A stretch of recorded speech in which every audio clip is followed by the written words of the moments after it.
Hey, Frog Prince Rana here, and thank you for dropping by. Well, with the vaccine for COVID-19 at our doorstep, thanks to many people's hard work and tens of thousands enrolled in studies, as expected, anti-vaxxers are again at it. Now, I have done several videos on vaccine. Instead of referring to all those videos, I think I can just be a bit lazy and condense those into one. I still stand by these clips. Links to full videos in description with additional resources. Ring around the roses, pocket full of roses, ashes, y'all fall down. Do you like horror stories? I have got one for you. Around 400 AD, an Indian medical book recorded a disease marked by pustules and boils, saying the pustules are red, yellow and white, and they are accompanied by burning pain. The skin seemed studded with grains of rice. The Indian epidemic was thought to be punishment from a god, and the survivors created a goddess, Sitala, as the anthropomorphic personification of the disease. Smallpox was thus regarded as possession by Sitala. In Hinduism, the goddess Sitala both causes and cures high fever, rashes, hot flashes, and pustules. All of these are symptoms of smallpox. The earliest credible evidence of smallpox is found in the Egyptian mummies of people who died some 3000 years ago. Some suggest that it was the major component of the plague of Athens that occurred in 430 BCE. The Japanese smallpox epidemic of 735 to 737 is believed to have killed as much as 1/3 of Japan's population. During the 18th century, the disease killed an estimated 400,000 Europeans each year and was responsible for 1/3 of all blindness.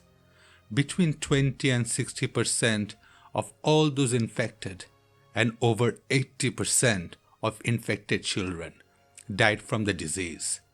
During the 20th century, it is estimated that smallpox was responsible for 300 to 500 million deaths. In the early 1950s, an estimated 50 million cases of smallpox occurred in the world every year. Okay, as I brought you down so much, let me lift your spirit up again. Have you heard of Jonas Salk? So, who was he? Well, he was an American physician who developed one of the first successful polio vaccines. Dr. Jonas Salk discovers a vaccine that promises to wipe out childhood's crippling and killing enemy, polio. Anxious parents are thrilled and grateful, responding to one of the greatest mass inoculations in medical annals. Our vaccines have eliminated polio from most of the world and reduced the number of cases reported each year from an estimated 350,000 in 1988 to only 33 in year 2018. Polio vaccination programs have received resistance from some people in Pakistan, Afghanistan, and Nigeria, the three countries as of 27 with remaining polio cases. Some Muslim religious leaders believe that the vaccines are secretly being used for sterilization of Muslims. By the Middle Ages, the Chinese had developed a technique where they collected scabs from infected people with mild cases of smallpox and in essence smoked that thing.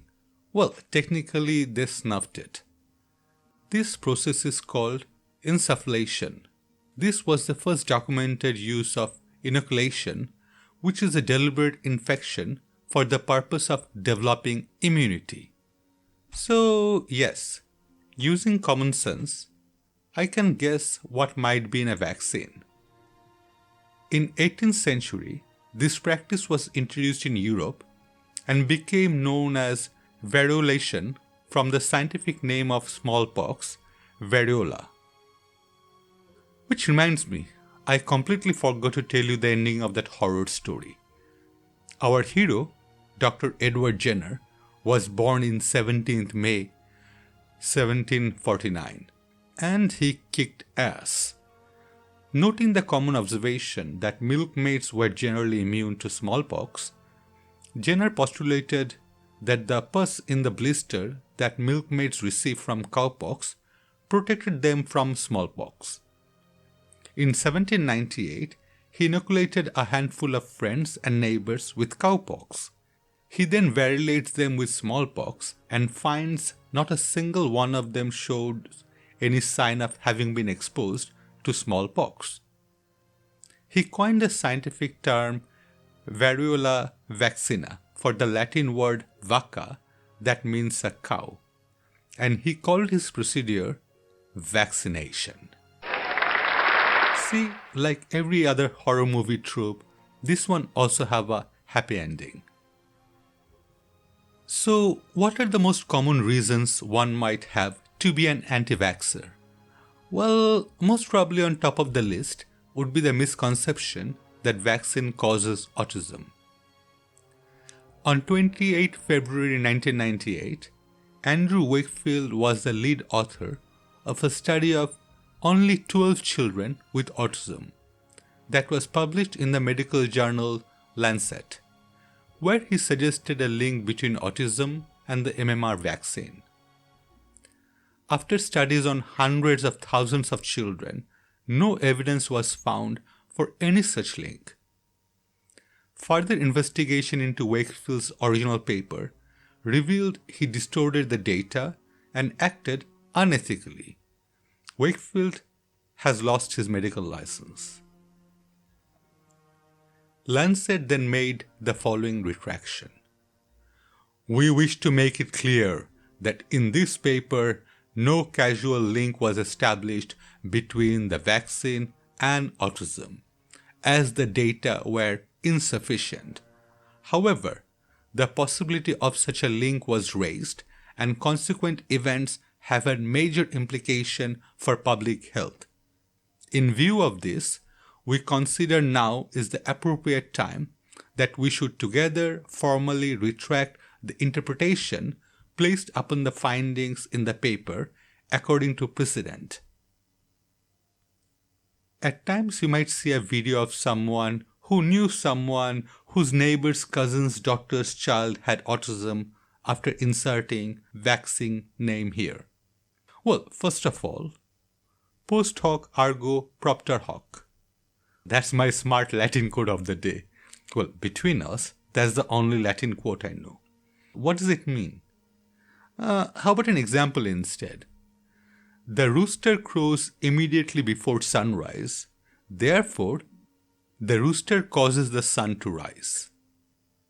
Or correlation implies causation. Obviously, none of these statements are true. In case that story is true, I'm truly sorry for the family and for the baby. But that does not mean it's the vaccine that caused it.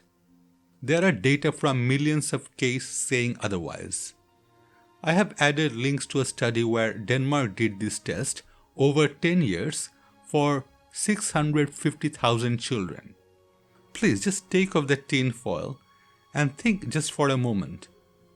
If these data are true, you see there are no spike.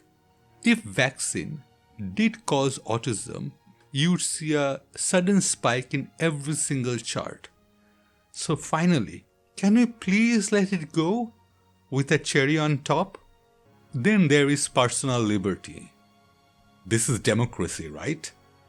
At this point, I would quote one of my favorite. The democratic man takes great interest in all the things he can buy with his money, is more concerned with his money over how he can help the people. He does whatever he wants, whenever he wants to do it. I understand and agree with personal freedom, but obviously my personal freedom isn't punching you. You might be thinking that choosing not to have your kids vaccinated only affects them, which is horrible anyway. But this is why you're wrong. When a new disease emerges and starts affecting people in population, one of the things we really want to know is whether it's going to continue infecting more and more people or if it's eventually going to die out. The number of cases each infectious person generates is called basic reproduction number, or R0 or R0 for short. Vaccine doesn't only protect a person but also ensures that person cannot pass the infection on. Thus, it stops the chain of transmission. Now suppose we have a disease with R0 of 2, which means in a fully susceptible population, each infected person, on average, would give the disease to 2 other people. If 50% of the population were vaccinated, each infectious person, on average, would only be able to give it to one of these 2 people.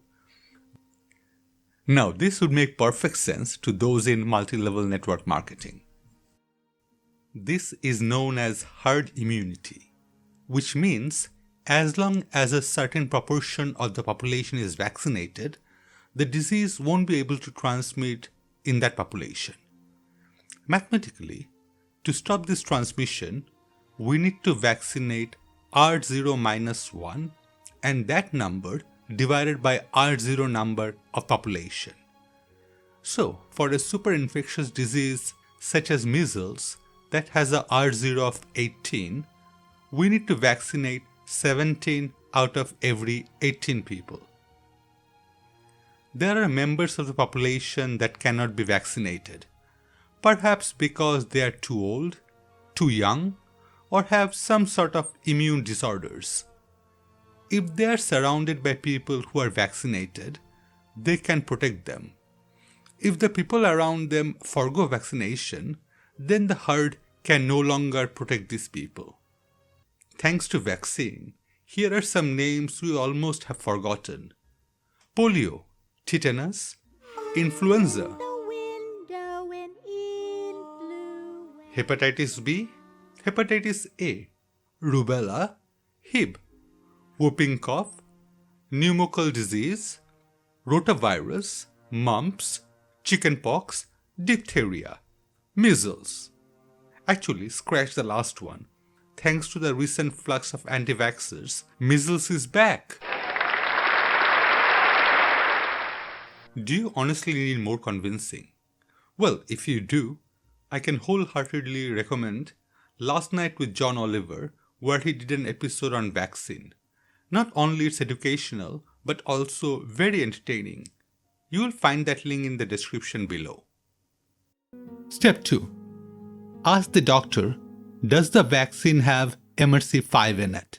They all do. These are aborted fetal cells and other DNA.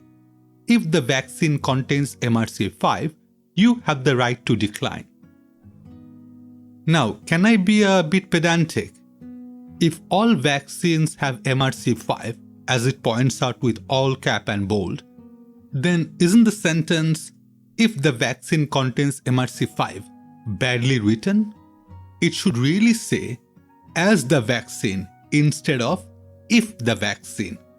My English teacher would be so proud. First, does all vaccine have MRC5? Well, the easy answer is no, even without being pedantic. Well, what is this MRC5? And what is this deal with aborted fetal cells? Well, fetal cell lines have been used in the manufacture of viruses since 1930s. One of the first medical applications of fetal tissues was their use in the production of the first polio vaccines. Many other vaccines, including those for chickenpox and rubella, are made from fetal tissues of 2 pregnancies terminated in the 1960s for reasons unrelated to vaccine development. Descendants of these fibroblast cells from these fetuses have been growing in labs ever since, as the WI38 and MRC5 cell lines. They are still used to grow vaccine viruses today. As of March 2017, at least 300 million vaccines have been given that were made using the WI38 line alone. Well, that's all for this video. If you have enjoyed it, please do like, comment and share. It does help with the algorithm. If you want to be super awesome, please consider subscribing to keep up with my new contents. Thank you so much for watching. Wherever you are, have a safe day. Signing off. 16,081 days later, the world has changed. But we still have our sunrise and our sunset. It keeps ticking on. And I'm still alive. Thanks, Mom, and thanks, Dad, to make sure that I was vaccinated. I love you guys.